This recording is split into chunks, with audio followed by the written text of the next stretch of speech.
Okay, hello everyone. We are starting our December Tech Talk. Yes, hello everyone. We are starting our December Tech Talk. Today our topic is very interesting, requirements analysis and testing. I want to introduce our speaker, Tatiana Guy, software testing team leader. Tatiana today will tell about this interesting topic, and in the end we will have our Q&A session. Now you can write questions, and in the end we will answer. Tatiana, what to you? Hello everyone. Thank you for having me today. My name is Tatiana Yugay, and I have been a quality assurance and software testing engineer for the past 14 years. And I have been through 20 plus projects in cryptography, IT security, quality management, audit, mentoring, fintech, education, and mass media. So I'm a newcomer in EPAM systems and hope to contribute here as well as to learn something new. As my experience has taught me that to ensure the quality of software products and processes, the dynamic testing is not enough.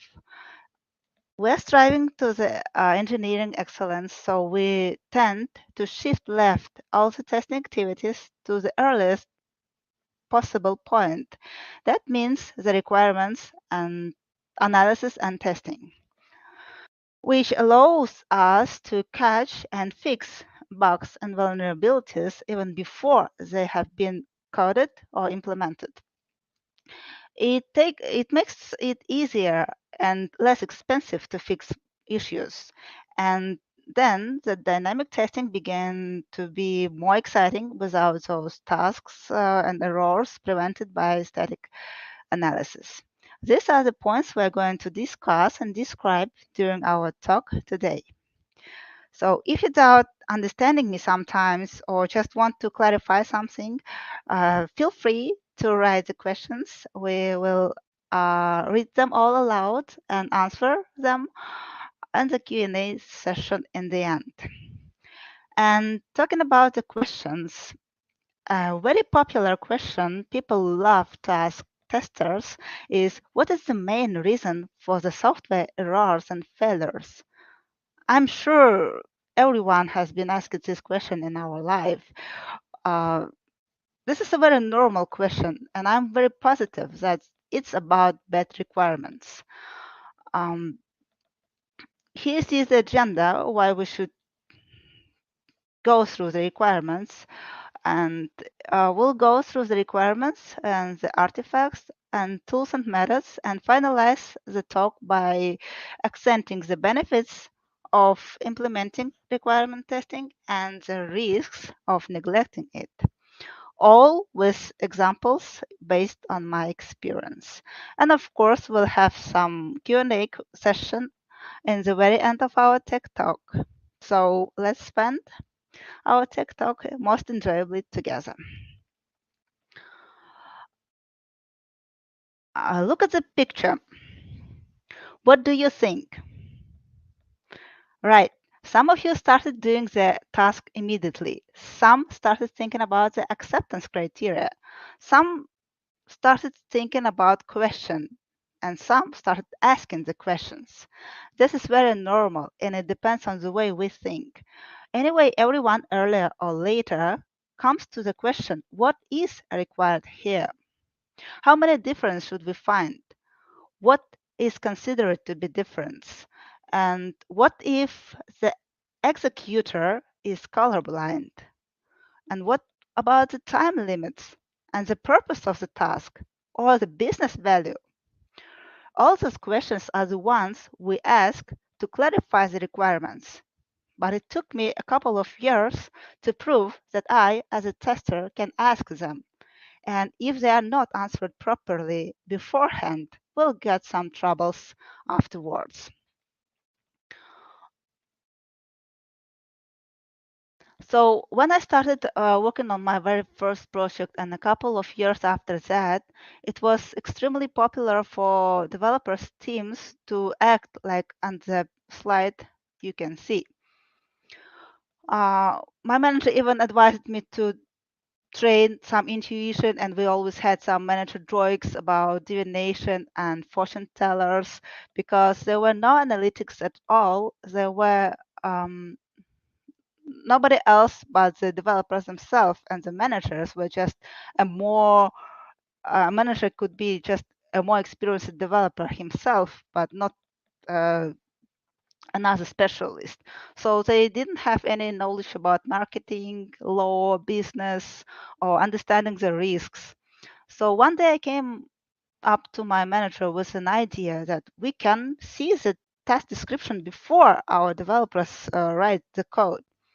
So we looked it through and found out a lot of interesting things that was contradictional to what we wanted to develop.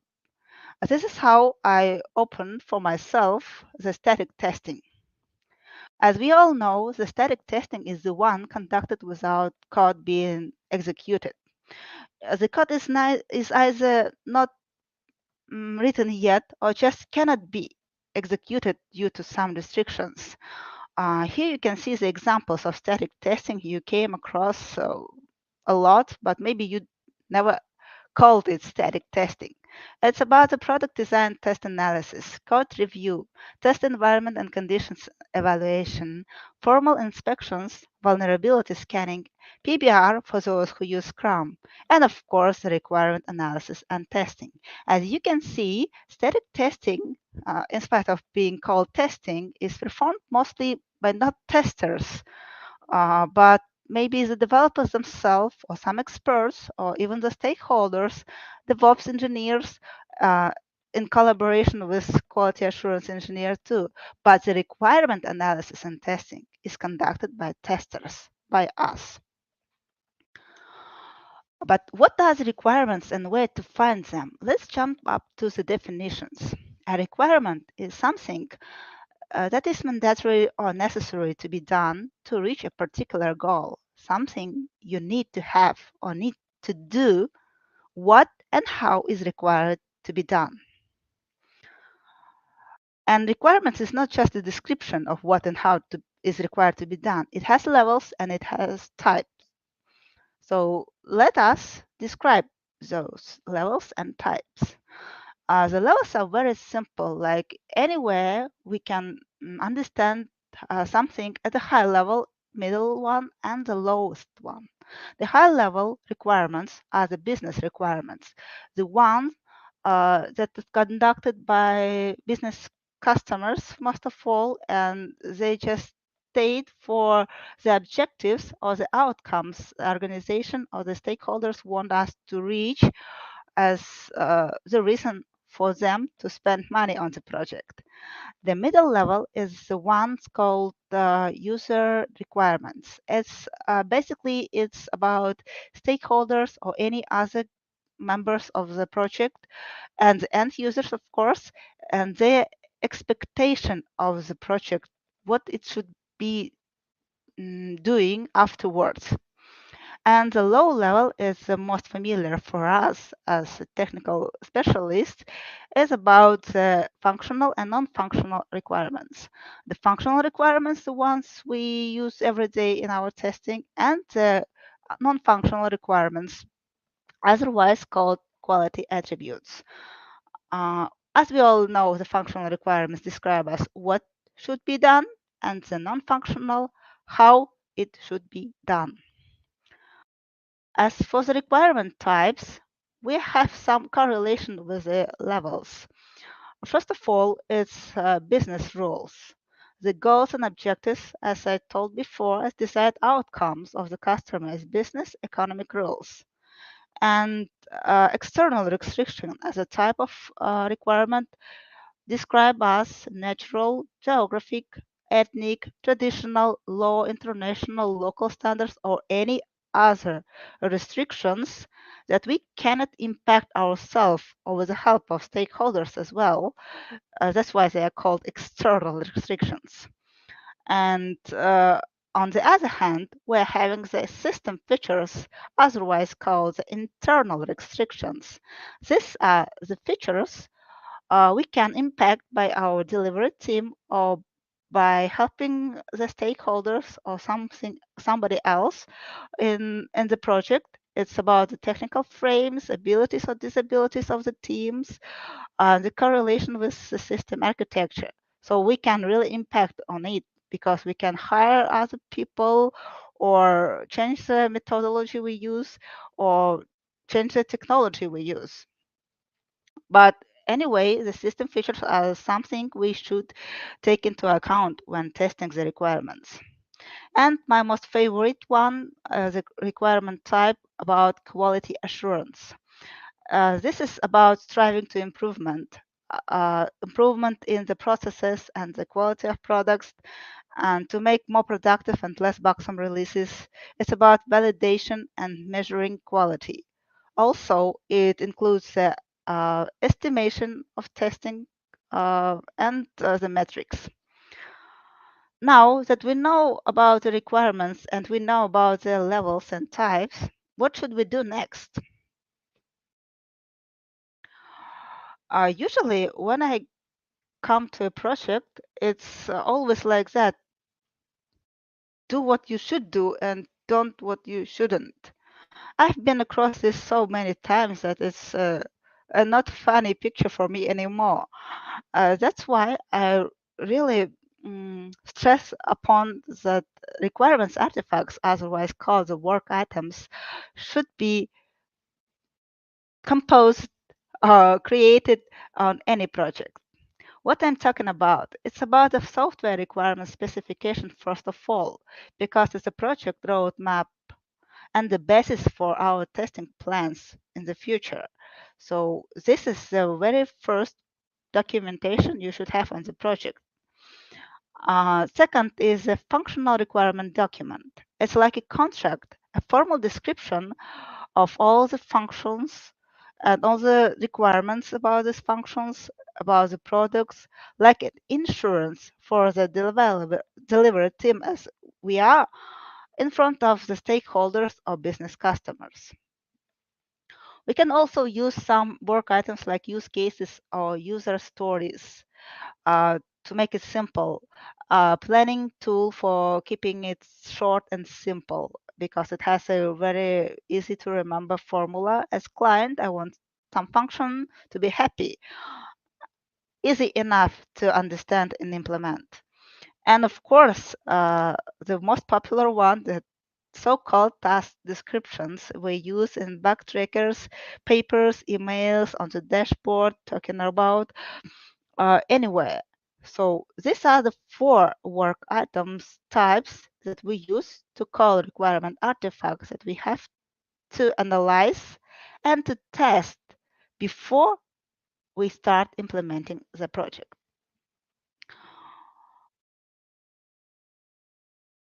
But how can we suggest that the requirement we're having in these artifacts are good enough or they are really bad? If you search the internet or books or just ask your colleagues or maybe some more experienced testers you know, you'll see that there are lots of characteristics that describe a good or bad requirement.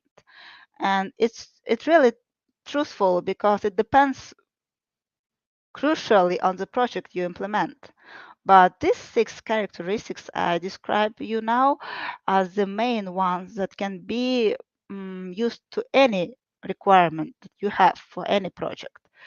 The requirement should be complete, consistent, feasible, modifiable, and ambiguous. And of course, it should be testable.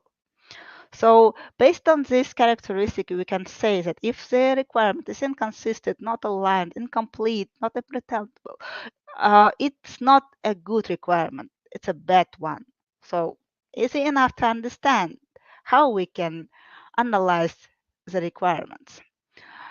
Now that we know what the requirements are and what characteristic we have, what should we do next? How do we implement the analysis and testing? Of course, by using some tools and methods. And here, as the tech talk is not a very long lecture, I have chosen the 6 most popular methods and tools I used throughout my career to test requirements. The reviews of the peers or technical experts, agile experts, or business logic uh, representatives. The stakeholders themselves can review the requirements with you or maybe with somebody else. Analytics, of course. Next is the questioning, very easy and can be conducted at any phase with stakeholders. You just ask as many questions as possible. Next one is test design and checklists. When requirements correlations with a way to verify them can be checked by making the test cases. Use case analysis is when the scenario building is being validated. Visualization is using a lot of methods of prototyping, drawing the diagrams, mind mapping, mnemonics, and many others. And of course, the relationship table, otherwise called traceability matrix. Uh, I would like to tell you about 4 my most favorite and most useful instruments out of these ones to show how they helped me throughout my working in different projects to test the requirements.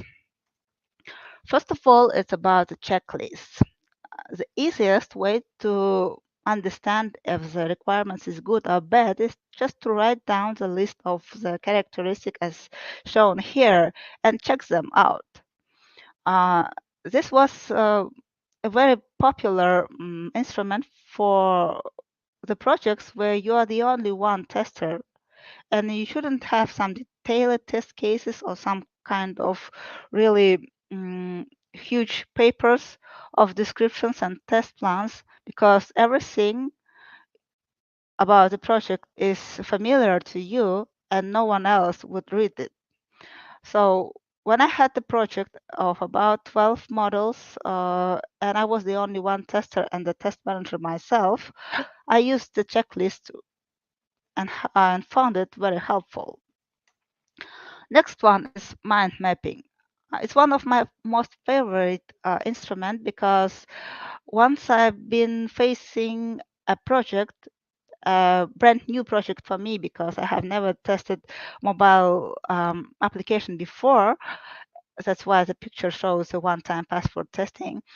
Uh, I was thinking about how should I do it because I was always just testing the web application and here I have something really new. So I sat down and wrote those testing OTP and started drawing the branches to the type of cases I would test, type of the devices I would test, different kinds of replies, and so on and so forth. This really helps to write down as many test cases and as many situations you can just imagine of a simple functionality. And afterwards, after you draw this really huge tree, you can put them down as test cases or write down a list of questions you would ask your stakeholders on the next meeting. The next one is about mnemonics. This tool I've been introduced when I have the necessity to remember a lot of things for being a mentor. When I first time across my working, it was my first time when I faced the necessity to remember a lot of things when I became a mentor for some junior testers. So when you are a tester by yourself, you can just look up in the internet or ask a colleague. But when you are a mentor, you should know everything just by your memory. If your mentee asks, he wouldn't be happy if you go up looking up some questions in the internet or just say, okay, I'll ask it from my colleague and then tell you. So I needed an instrument that would help me to remember all those things once and for all. And mnemonics came very helpful here because just remembering these funny words as circus matter, I could just produce the full list of the characteristics necessary to test when I came across some requirement testing. And the 5WHK is really easy to implement to any user story or use case or any task you want to test. Just by asking question, who is going to do this? What is going to be done? When, where, why, and how is going to be done based on the knowledge or and experience. Easy enough. And if you search the internet, you'll find so many mnemonics, so many rhymes and acronyms around it. And even you can compose yourself some your own mnemonics just to remember anything you want. And the fourth tool I want to tell you about is the relationship table, otherwise called and known as traceability matrix.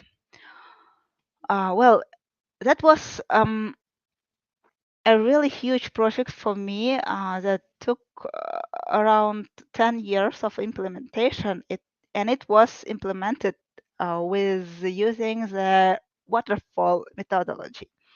As you all know, waterfall methodology is supposed to make the descriptions beforehand. So we've been waiting for a couple of years for documentation department to produce a huge, about 80 pages requirement document that I needed to read and to make the test cases for it. So this relationship table came up to be very handy here because I could just write down all the requirements in the table and put the correlations, all the connections between them with functional requirements, and then start doing the test cases and write the statuses and comments after talking to some stakeholders and so on. And it all looked really understandable rather than in the document the documentation department provided me. So now I use this relationship table every day because since we are having now a really complicated project every day, the systems are becoming more complicated, not as it used to be in the past. So a very handy instrument I truly recommend. Now that we know the instruments and we know the requirements testing, let us switch to the benefits for requirement testing.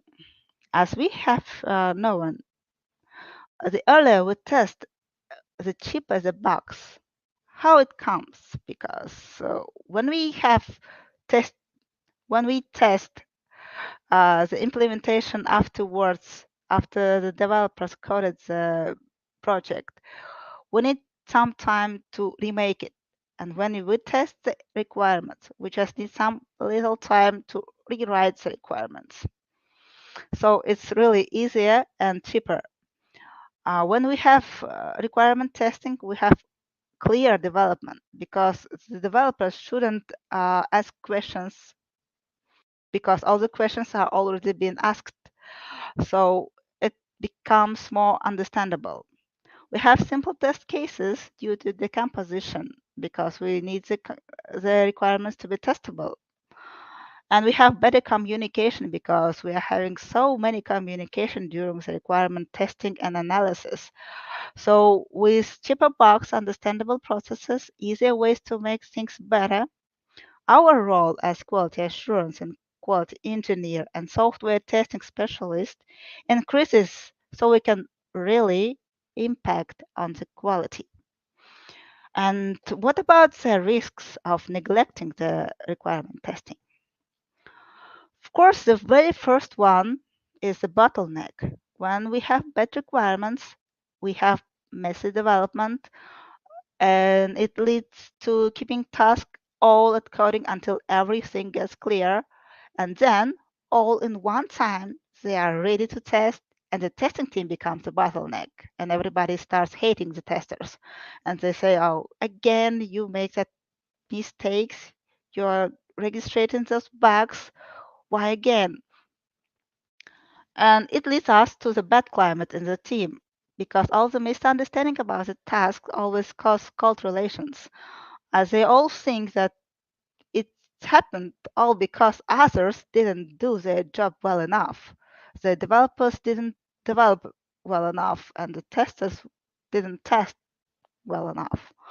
And of course, it's a waste of resources. A lot of time and money is spent on investigating the root causes and whether it was a real bug or just bad requirements. And should anyone just do the revision of the requirements or let it be as it is because the time has passed? So here I want just to underline that the risks are such nasty that you wouldn't want them in your project. That's why I truly recommend you to use as many tools for requirement testing and as early as possible for your projects. And here I want to finish my tech talk uh, or my monologue part of tech talk. And thank you very much for having me tonight and a happy coming new year. I'm opening the Q&A session. You're very welcome to ask questions. Yes, I'm here. Thank you, Tatiana, very much for such interesting tech talk. And you can write now questions in our chat. But we have some questions that already was in our VR community page. And we want to start with these questions. First question is, how should we test functionality with no acceptance criteria or detailed requirements? Oh, I like this question so much because it's a very popular situation on any projects when you face no acceptance criteria, no requirements documents at all.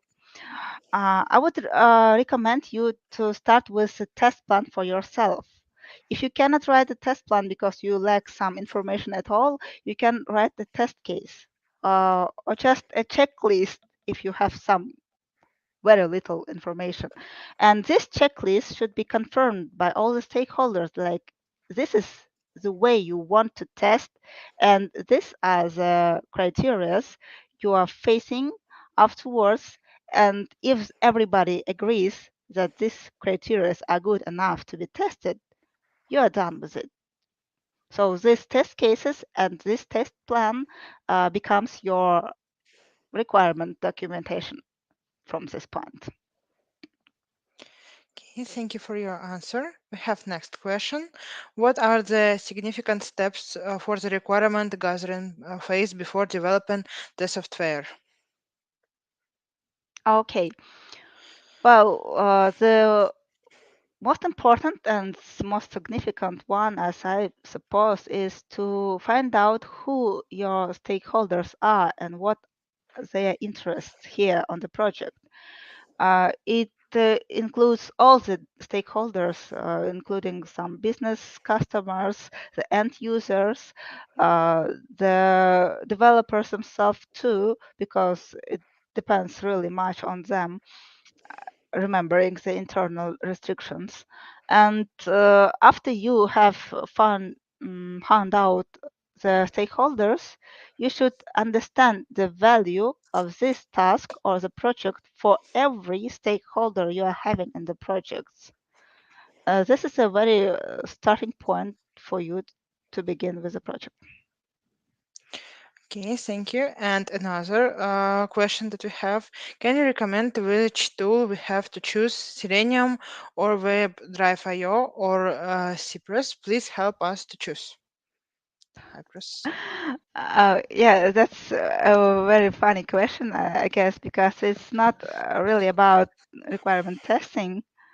But according to our current TikTok, I can just recommend you to list all the requirements you have on your project to the automation tool and then check them out like a checklist which one is better, because we don't know your project at all, so we cannot choose for you. Thank you and good luck. Okay. Thank you. We are waiting for your questions or thank you words for Tatiana. But when we're waiting, we have another questions in our community page. How do you use reviewing in the requirements testing? Oh, the reviewing. It's like a code review, but about requirements review. Like when you have some analytics in your team, you can ask them to review each other. If you don't have, you can go to another team and ask them, or you can ask any stakeholder from your project just to read the requirements and say if they are understandable or they are modifiable in their opinion. It really helps because when we test reviews, when we test requirements day after day, we begin dumb to such things, and some fresh eyes can help really a lot. Okay, thank you. And we have a question in our chat. In your opinion, should KA also be included in the backlog definition meetings, or refinements meetings are enough for catching early risks and issues? Well, it all depends on the project you're operating with, because sometimes we had some really separate meetings for requirement testing only, and some projects required only the PBR or refinements during the overall backlogs discussion. And maybe if you have some Dior compliance criteria or something like that, it would help you to pass this faster. Mhm. Okay, thank you. We have another question. Hello, what tools do you use and find convenient for maintaining the traceability of requirements and tests? I use a traceability matrix. It's free of charge and it can be done on a paper just with a pencil and your own mind. Okay, great. Thank you. And we are waiting for another questions. And one question we have on our page: what is prototyping in testing requirements? Okay, the prototyping is about it came from the UI UX design actually, because here we have the prototypes of different systems drawn by designers, so we can check them out and validate the situation. So when I first made this tool, I thought it would be really handy for requirement testing too, because when we draw these scenarios, even not drawing, because no, not everyone can draw really, but just make a scheme or diagram or prototype of the steps our user would pass to reach the goal, we can really see the features or some weaknesses of the scenario we are facing. So the prototyping is just um, making models, making some examples, exemplary users to go through your system. Okay, thank you. And we have another question in our chat. What is the essential difference between requirements analysis and requirements testing? Are these processes separate or they are similar? Oh, thank you so much. It's a very good question. Uh, I love this question really, because always people just think that analysis and testing are just quite the same, but analyzing is understanding if this requirement is good enough, is it compliant or whatever. And testing is verifying. When you, as a tester, can understand the difference between verifying and validating, you will understand the analyzing and testing the requirements. The requirement testing is verifying. the verification to some points, and options of requirements should be fulfilling, and requirements analysis is the validation of requirements. Okay, thanks. And another question. Could you share any tips on how to discuss requirements with BA?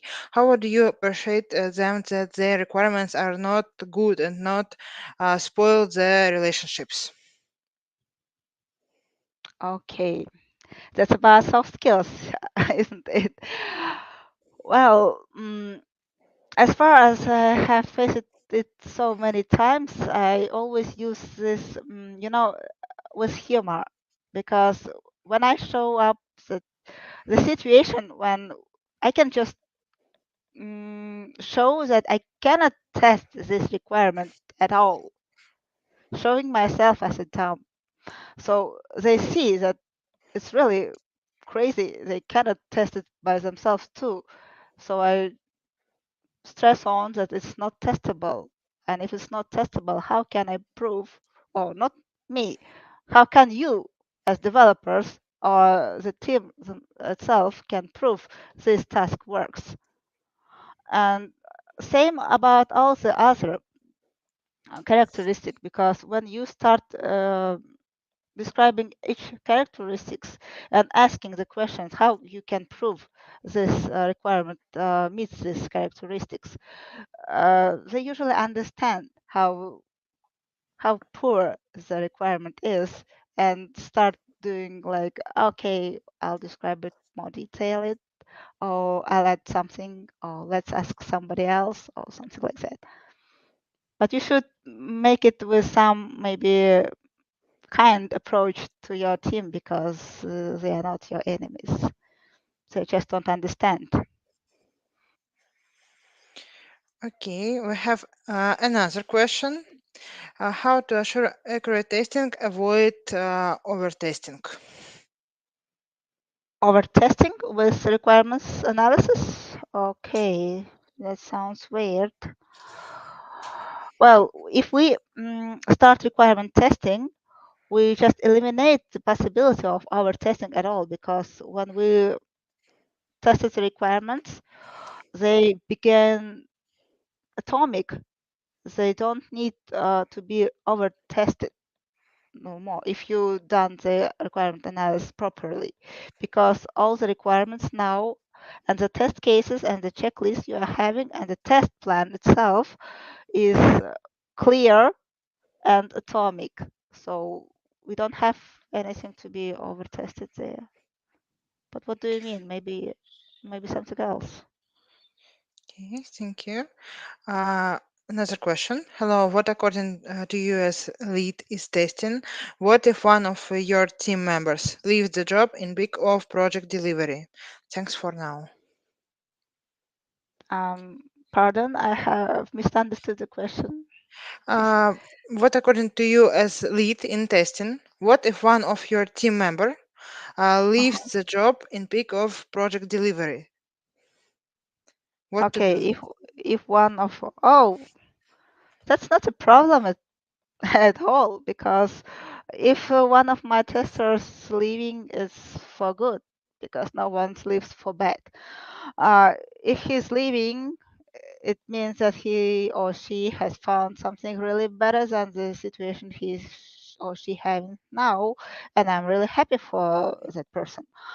And if if you're asking about how to deal with somebody's leaving, but Mhm.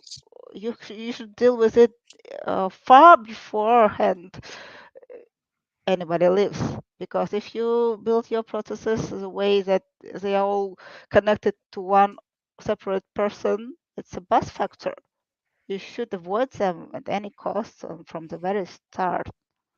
So maybe I would advise just to make your testers have tasks that can be replaced by each other, or maybe you can replace them if any. Okay, great. Thank you. We are waiting for your questions. And for now, I have another question. What if there are no answers for your questions?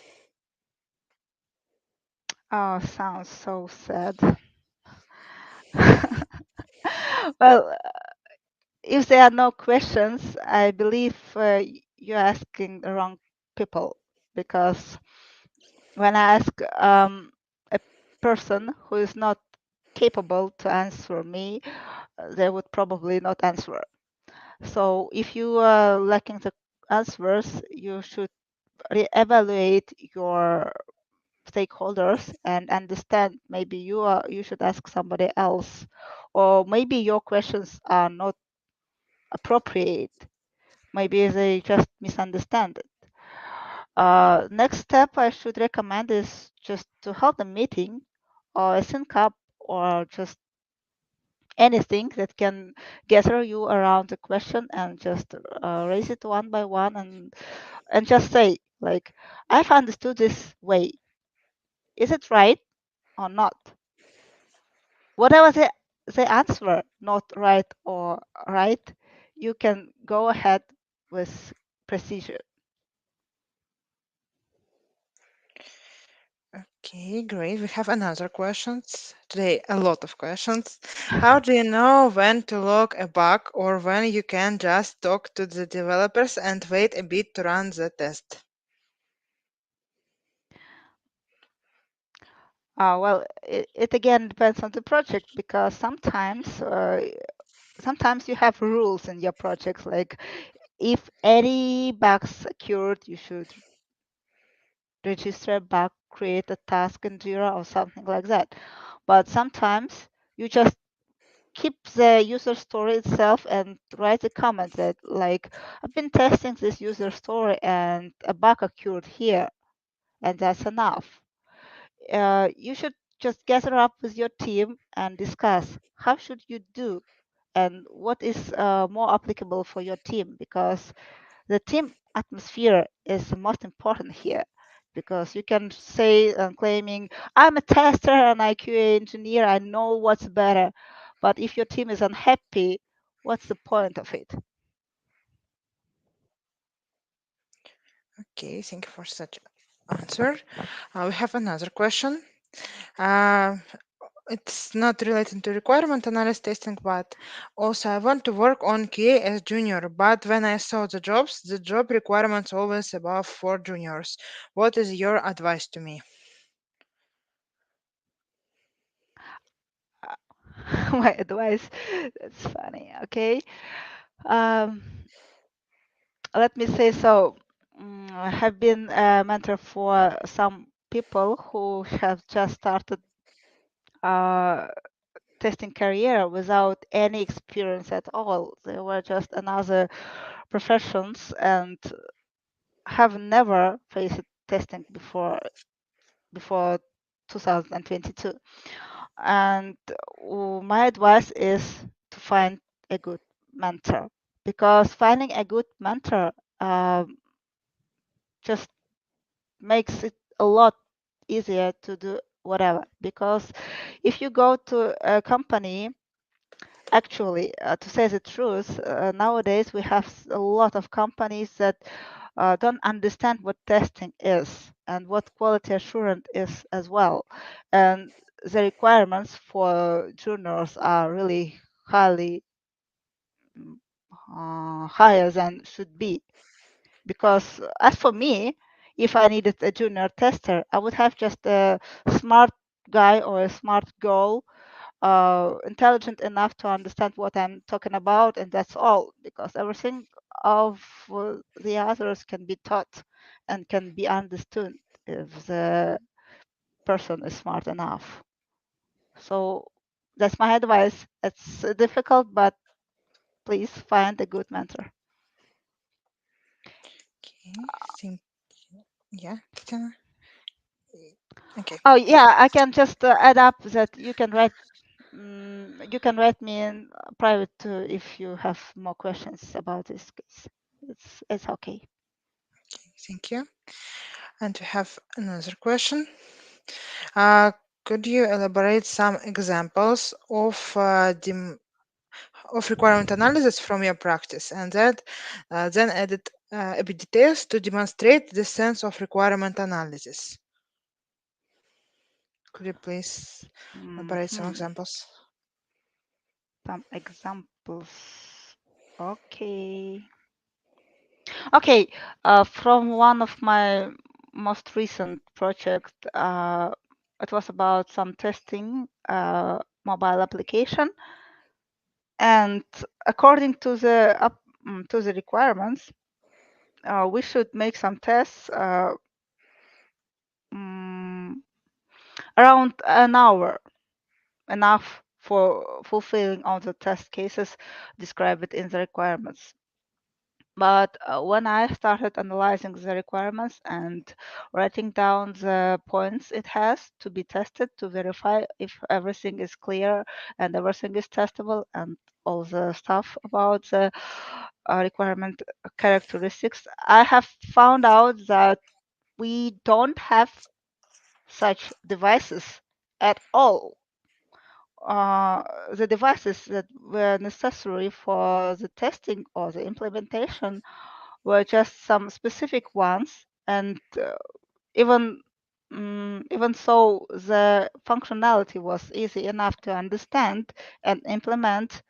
Uh, we don't have the devices, and we didn't know how to purchase them and to make it possible for our end users to have such devices. So this was an example when just testing the requirements helped us to reject the task itself or just to correct it extremely crucially correct it to some other devices. So the functionality has changed too because the devices just influence its functionality as well. What else? Maybe.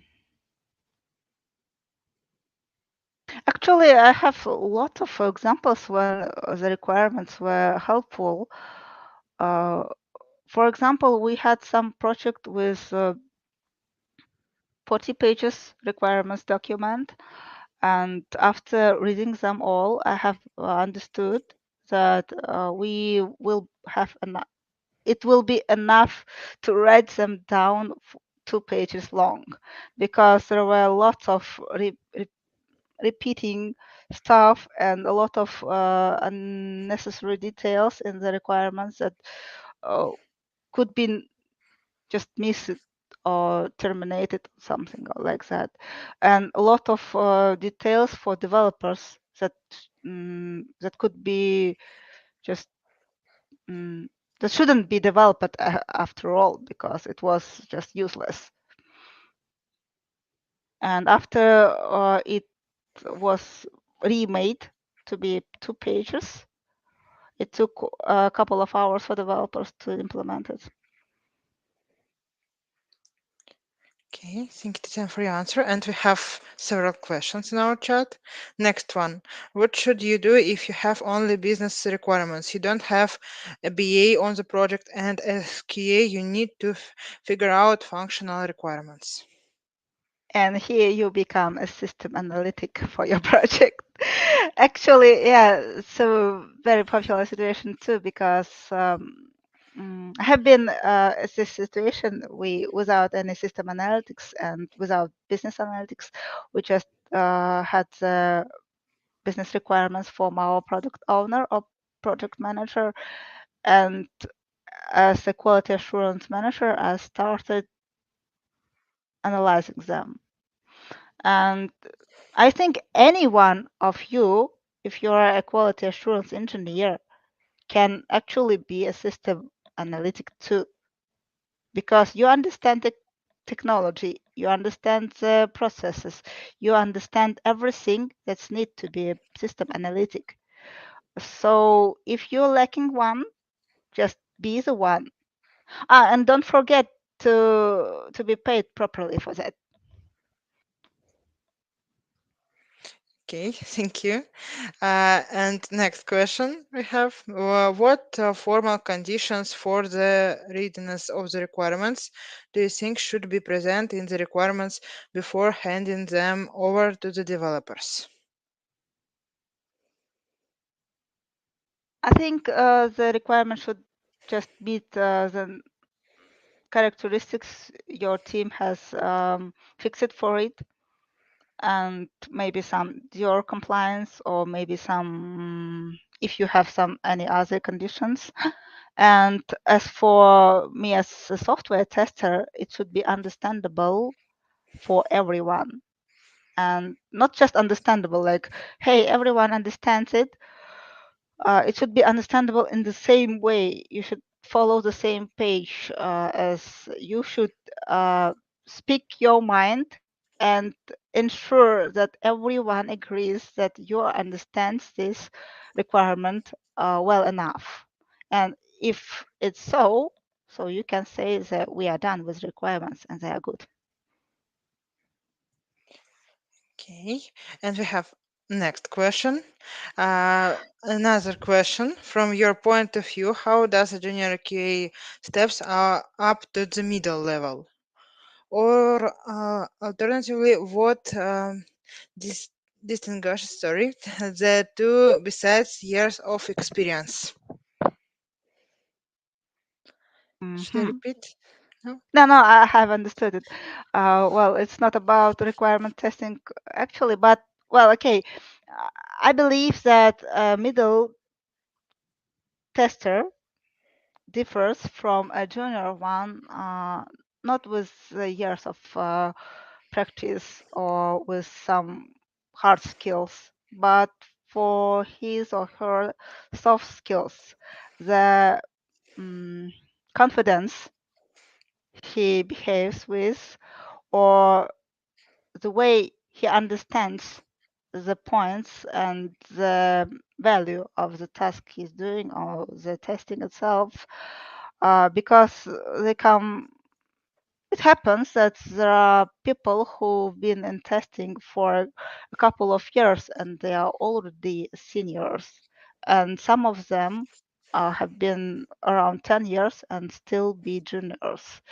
It's all about the mindset you are having. You have the mindset of being junior and forever thinking that I don't know this sphere well enough to be called middle. You will never be called middle, because a middle tester is just a junior that can make middle things, in my opinion. Okay, thanks. Uh, you have now chance to write your questions.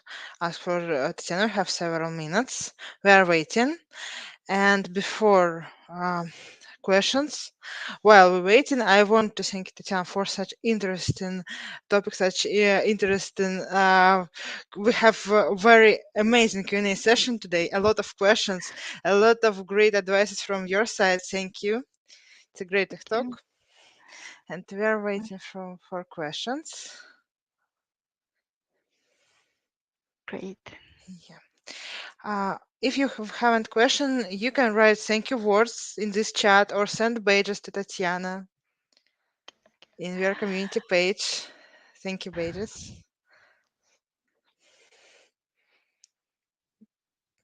Thank you so much for your questions. It was really interesting. It was really amazing because it turned out to be a real conversation, not a tech talk.